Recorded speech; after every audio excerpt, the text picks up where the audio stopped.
最後咧未必能夠將所有失聯嘅人士係帶翻出嚟嘅。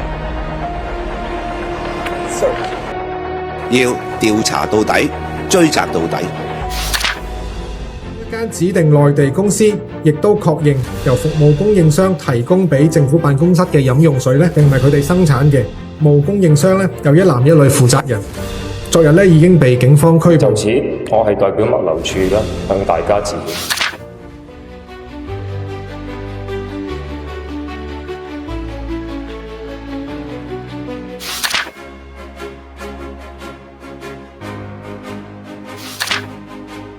法庭裁定黎智英及蘋果日報相關3間公司罪名成立。3項嘅控罪，分別咧係有2項嘅串謀勾結外國勢力，同埋1項嘅串謀發布煽動文章。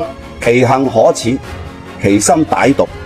我哋會全力防範制止同埋懲治危害國家安全嘅活動同埋行為，履行呢個天經地義嘅責任。